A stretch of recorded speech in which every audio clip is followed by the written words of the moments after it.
Hi, everyone. Harry here at the end of we hope, of a horrific week that has featured two mass shootings.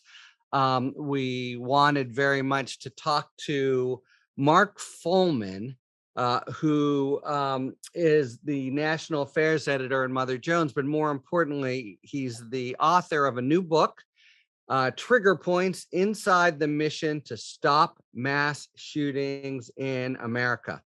Um, to sort of cut to it, I think every time one of these um, cataclysmic and terrifying events occur, we again hear the abiding assumptions that there's very little to do to identify and stop people who are going to be committing these sorts of shootings. They are completely crazy and could not come to the attention of authorities, very unpredictable. And Mark, I think, challenges those assumptions and gives some reason for hope to reduce, if not eliminate, the number of the episodes that have been rocking us so badly of late. So, Mark Follman, thanks very much for being here. And let me just start by saying, did I get it right in the intro? Do you, in fact, think that there's a fair bit that can be done to address the incidence of mass shootings in the country?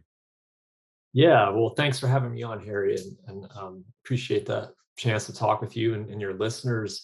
This has been a pretty devastating couple of weeks with Uvalde and the school massacre there, and then of course Buffalo the prior 10 days prior, it's a horrible attack there. And one of the things I've written about recently in Mother Jones is the way that we get so stuck and just repeating these narratives of hopelessness and resignation about this problem, and the ways in which our politics around guns are so bleak and feel so stuck, and all of that's true. But I argued recently in a piece from Mother Jones that I don't think it's helpful for us to stay stuck in that narrative, and that in fact I think it's actually feeding into the problem in some ways now, because we tend to recycle these big myths that we have about mass shootings, who does it and how, the perception that is widespread that these are all insane monsters who just snap and attack impulsively. None of that is true when you study the cases.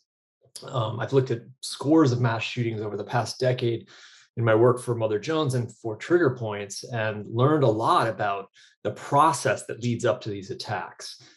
This So is a let's process. talk a Yeah. little bit about that. I mean, your book, well, it details in particular. There's a long account of a whole group in Oregon, but your I mean, in your view, I think the way you put it is, it's not a psychological profile of why people shoot, but it's a repetitive series of overlapping behavior and how they go about it, and how you can recognize someone who might be a step or two removed and really need intervention. So there are in fact, actually, let me take a step back and with this idea of insane monsters. So Sure. your view, I think, of course, and no one who perpetrates this kind of heinous offense is balanced, but you see a kind of a reason to the madness, yeah, or a certain recurring kinds of things they're actually trying to achieve, rather than being, just complete, aluminum foil types. Yeah, what do you see as the mindset Well, yeah. So of let's these talk assault about mental shooters? let's talk about mental health in this, because this is a really challenging area of discussion with this problem. I think that you look at attacks like these, and we regard them as insane and sinister and evil, and use that kind of language to describe them, because of course those acts are that way in terms of how we relate to them. It's very hard to relate to this as something that a person could do or would do, but it is human behavior. And so when we kind of dismiss it all as crazy, and blame it on mental illness, it's in a way, it's sort of letting us off the hook from really understanding what's going on with these attacks. Right. And that's a big part of the work of threat assessment, of behavioral threat assessment, which is the focus of the book. And the ways in which I've learned about this problem from studying it, we have to really sort of reconcile the way we think about mental health, which is certainly a part of this equation. As I say, no mass shooter is a mentally healthy person. I mean, these are people with very deep problems, caught up in despair and rage and grievances. But the distinction here that's so important is not insanity, not detached from reality. That in fact, in most of these cases, when you look at the evidence, there's a very deliberate process of planning, of rational thinking that takes place over time. These are not people who are completely detached from reality. They know what they're doing. They're planning and then deciding to carry out an attack. And so the good news there is that that's a process that provides opportunity to intervene before it happens. And they're And doing there, one more thing, at least in many instances. I don't know if this fits for yeah. Uvalde, but you point out that in many instances they are eager to get word out of their own, personal grievance and message. The sort of manifesto type killer is, in your view, yes, a kind of common trope here. Right. So this process of behaviors and circumstances that lead up to attacks in which there are identifiable patterns includes a warning behavior that I refer to as threatening communications. We see that a lot in these cases. In most cases, people are signaling that they're going to do this in various ways. We, of course, see a lot of that now online through social media, particularly with school threats and school shootings, but really in general with mass shootings. And there are other ways that would-be attackers signal their intent, comments to people around them in things that they write, other forms of personal expression. So the imperative here is that when people around the offender or would-be offender notice these things, they need to speak up and seek help. That's often how threat cases begin in this field of prevention work. I want to talk about that in the concrete, but just one follow up Yeah. first. There are two cliches one hears in the wake of these. One is just the one you say. He made it clear he did these crazy things in class. He was threatening to people. He said these things on social media. There seemed to me, maybe it's a smaller class of people as to whom you hear quiet neighbor, always took care of the cats or whatever, and who seem more to come out of nowhere. Is that latter category just have I misconstrued it? Do you just have to look more carefully to see what's going on there, or is it somehow smaller piece of the overall problem? Because it would seem their third parties would be much less likely to get kinds of warning signals. You mean in terms of people who are not necessarily in Yeah. a school setting or in a workplace? Or just in general. I mean, in other words, I think you argue persuasively that many of these, and now I've looked back on just the last, recent spate of them, and you will in fact often see warning signs. But you'll also there is still such a thing as a lone actor, completely almost Dostoevskian, removed from all social connection. Yes, or is it your view that if you dig deep, almost all of these in episodes reveal the signs and seeds of trouble? Yeah, I think generally speaking, that is present more than people may think in some cases. There are difficult cases that are more in that direction. I think recently the individual who opened fire in the New York City subway is a Yeah. pretty good example of that. Someone who was reportedly living in pretty serious isolation. Um, you can look at the case with the Las Vegas Strip massacre. That's another one where there were some real questions there about who might have been around that perpetrator that may have been able to notice warning signs. But inevitably, those warning signs are there, and there are people in the orbit of virtually all of the people who commit these crimes. They don't come out of nowhere. These aren't people in total isolation. That is a myth. It's one of several big myths we have about this problem. Often there are people who are withdrawn or who are lacking good social connection or healthy social connection, but that doesn't mean that there aren't people around them who may notice the warning signs, whether it's in a workplace setting, in a school, or just in a neighborhood or a local community. And I think the reporting we see in the news media tends to, it's more of a mix now than it was even a few years ago on this particular point. But historically, we've seen a lot of reporting that really emphasizes people saying, oh, I never could have imagined this person doing this. He was just this quiet guy who kept to himself. Nobody could have seen this coming. That, combines now more with people reporting, oh, this person was acting in really disturbing ways or posting really disturbing things on Yeah. Facebook. And so that started to get more attention. But I think the popular myth around this is that these are loners who are isolated, who just snap and come out of nowhere. All of that is wrong. When you look at the Yeah, forensic I mean, evidence. yeah, it's and you take it back all the way. Even social media's changed this, but you give a very persuasive account of the last days of Mark David Chapman before the shooting of Lennon and the like. Okay, so let's get really concrete now and think about what I think you know so many people in America are thinking about. I've got a kid. I live in community X, which has resources of some sort and goodwill to try to make this better. What would they be doing? What did I think is it Salem, Oregon, did successfully, that if you were coming in and trying to give them the architecture to reduce the probability that something like this would happen, what does an average community need to do to implement the lessons that you've learned from surveying so many of these incidents over the years? Yeah, so there's some big questions about how you do this work and scale it in communities. And I felt it was really important for the book to bring people inside it. And I chose to do it in a school setting, I think is of particular interest for obvious reasons. This work is going on throughout the country. It also happens in workplace settings and other institutions, but particularly with schools, we've seen a growth in threat assessment programs. There are a handful of states that actually now require it in public schools, and this is a pretty new development in the last few years. So for the book, I spent a considerable amount of time in Salem, Oregon, with the Salem Kaiser School District, which was one of the first in the country to pioneer this model in a K through 12 system. They built their program beginning after Columbine in 1999. And essentially what it is a team within the school district of multidisciplinary expertise in mental health, in education, administration, school security, local law enforcement.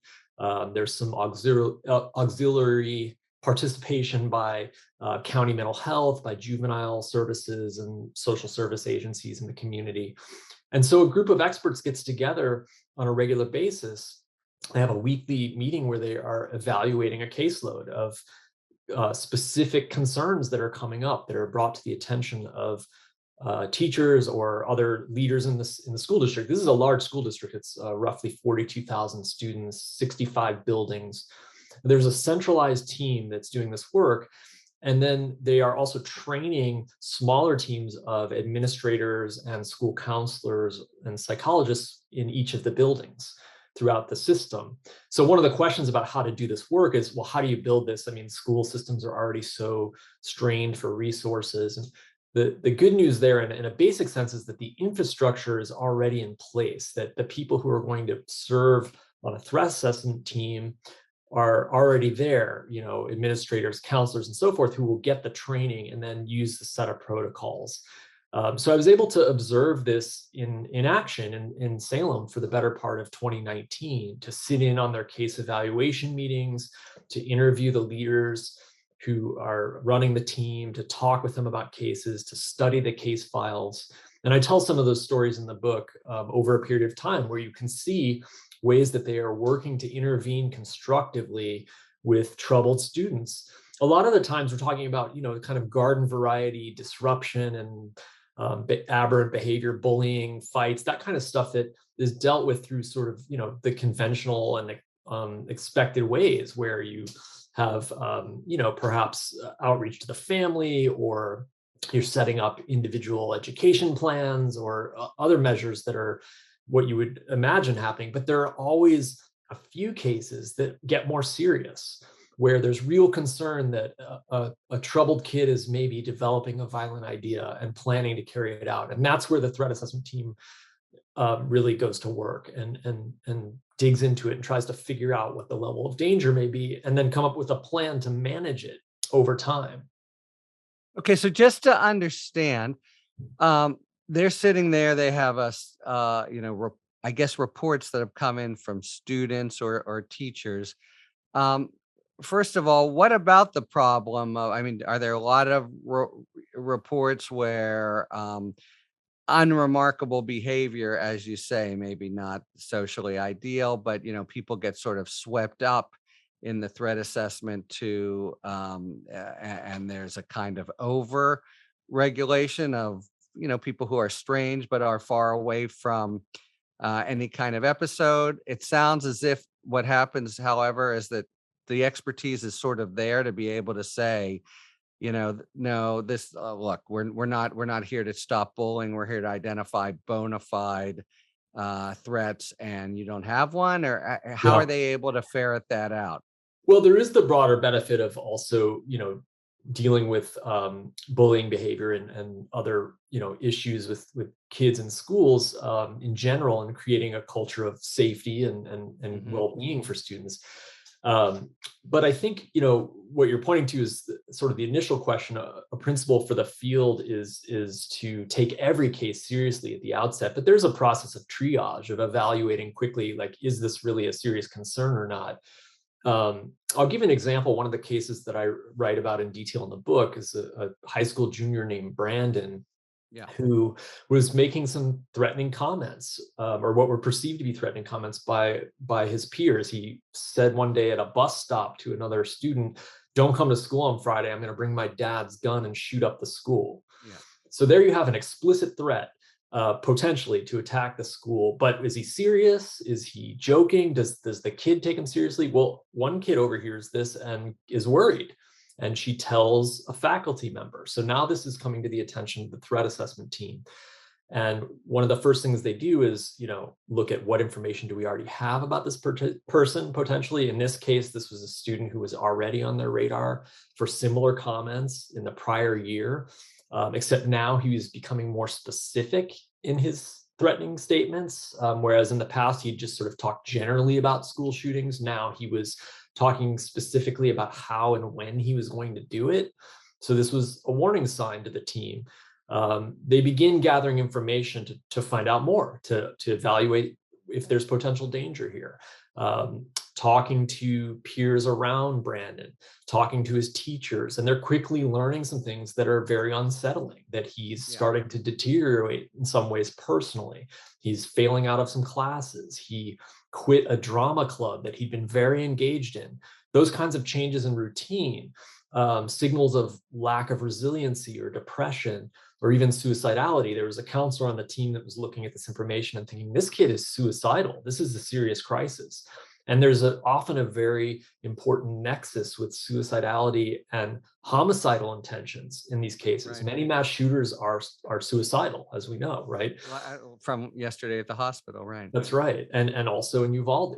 So all of this taken together, a team is evaluating quickly and, first assessing, is there imminent danger here? One of the first things they did with this case was send an SRO, a school police officer who serves on the team, out to the home the same day that those comments were reported, to interview Brandon and his mother, to determine, does he have access to a gun like he's threatening?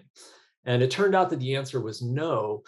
The officer was able to determine that through the interviewing at the home. And so that was good in terms of imminent danger not being an issue. But then the question becomes, okay, this is a kid in serious crisis, sending off all these warning signs. What do we do now over the longer term to manage this?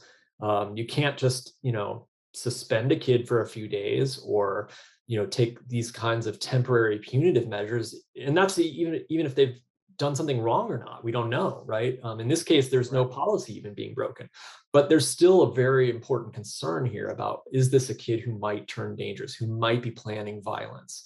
And so the team develops a plan based very specifically on the individual circumstances. One of the things that they did was immediately talk with two teachers that they knew Brandon was liked and was relatively close with. And they asked them, hey, make sure you connect with him more now. That connection was really important to A, trying to improve his mood and circumstances in the school setting, and B, also to keep a close watch on him at the same time, to make sure that he wasn't engaging in violent material or showing other signs of planning for an attack. Then they're extending him counseling support. They're giving him individual educational support. They're trying to connect him to some extracurricular activities that they know he's interested in. And all of this taken together over a period of months starts to really improve his situation.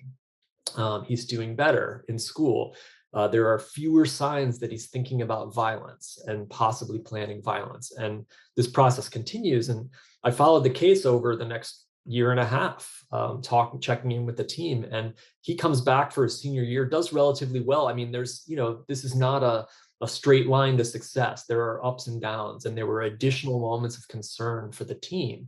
But over time, the trajectory was better. They had moved him off of what the field of threat assessment calls the pathway to violence, which is this escalating behavioral process that becomes fixated on a sense of despair, a sense of no other options, and developing an idea that violence is the way out, and even justifying it. And this, of course, brings up other issues of what we see in the media and emulation and some of these other factors that you were referring to earlier, where this all kind of spirals deeper and more rapidly toward violence. Yeah, I know you've mentioned a kind of the difficulty for the media and whether they should be in some ways dampening down, and because part of the motivation here is to publicize. That's obviously a tricky legal issue. All right, so it's Yep. clear, Mark, that you think behavioral threat assessment is a possible solution of sorts here. And as you say, so often when this happens, the camps take to their different islands, and it's just assumed these are completely unstoppable events. Let Yeah. me ask whether the approach seems to be gaining traction in the country. How unusual is Salem, Oregon? How many places in the country seem to be aware or even embracing this approach? Yeah, that's a great question. There are layers of challenge here. I think the bar is relatively high to do this well, in my view, but in places where it is being done well, it has some remarkable effect. I was able to look at a lot of cases in Salem, also in Colorado, in the district that's home to Columbine, in Virginia, in Southern California. It's going on in a lot of places in the country. Um, but there are big challenges here. This isn't necessarily easy to explain. It sounds sort of vaguely ominous because the term It's a threat little assessment. overbearing, right? Of a yeah, Yeah, and the people, government looking. Yeah, right, there are big questions about protecting privacy and civil yeah. liberties. This work has to be done with careful balance, and I think leaders in the field of threat assessment are keenly aware of that, and acknowledge that in the work. A lot of this is about building community awareness and engagement and trust. And all of those things are challenging, I think, especially in the current environment of polarized politics, of real questions about trust in law enforcement that have been resurgent in recent years. And to the extent that law enforcement is involved in this work, it tends to make people, I think, kind of clam up about it. They sort of assume this is a punitive approach when really it's not at all. It's intended to be constructive. And in fact, the field of threat assessment has learned over the last several decades that harsh response to threatening behavior is often ineffective, if not even exacerbating to a situation. An area of warning behaviors called triggering events is another one that I write about in the book, where you kick someone out of school or you fire them from their job, and that doesn't make the problem better. It doesn't make it go away. They come back. Right. They go somewhere else and commit The violence. FedEx shooting, as it were. Yeah, Yeah, there are many examples like this. So, yeah. getting across the message that this is constructive prevention work, and then explaining how it's done, and building community engagement and wider awareness about it. These are huge challenges for this field, but it has been growing, and I do think it is a potentially very powerful additional solution in a set of tools that we need to tackle this problem. As I've been writing recently, there is no one thing here that's going to fix this. We all know what the gun policy debate is all about and how that's gone for decades now. That's vitally important, and that battle will go on. We see again now, even after Uvalde and Buffalo, polling once again tells us that the majority of Americans think we have to have tighter gun laws. I mean, it's just crystal clear. And the disconnect with the politics and legislation is just remarkable. But that's the reality of where we are and have been for a long time. And so, in my view, the question really is, what more are we going to do about this problem? And I think threat assessment is one very promising additional avenue here. The book is Trigger Points Inside the Mission to Stop Mass Shootings in America. If I'm not mistaken, it's just above Mark's left shoulder. Is that right? That kind of gray volume on Yes, your it's right here. shelves? I'll give you another look at it. I've for got one right here. for anyone who's looking There we go. Trigger to points. and besides the sort of theory, it's got a lot of information about how things might work in practice. Mark, thanks very much for being with us today on the heels of a terrible fortnight of mass shootings to give some possible as you say, program to factor in among many others to try to get at what seems so often to be a hopeless situation. Sure. Yeah, and I'll just mention one other thing quickly, if Please. I can, Harry. You alluded to this very briefly earlier on, but one of the real joys of writing this book for me, and I know that's sort of a relative statement given the subject matter, but it was really fascinating to learn the history of this field too. And there's a lot of that storytelling in the book too for folks who are interested in that kind of material. This field really came out of some fascinating cultural and political forces going all the way back to the 1970s, and with the study of preventing assassination and celebrity stalking, and the ways in which that behavioral science was developed and then applied to this problem of mass shootings, first with workplace violence, with the era of going postal in the 1980s, and then later with school shootings after Columbine, is a really interesting story. It was something that I had known really nothing about until I started digging in for the book. And so that's all in there too. And I just wanted to mention that as well so No, that no, no. I'm people, glad you did. And people who follow your writing in Mother Jones can find that as well. I think the no, recent article, how John Lennon's assassination helped prevent some future mass shootings and the like. But so you are going forward here, but the book is certainly quite the place to start. All right. Thanks very much for being with us and for adding this contribution to the debate in what seems like an intractable subject so often. yeah, it's not a hopeless problem. That's my mantra now. So thanks a lot for having me on. It's great to talk with you, Harry.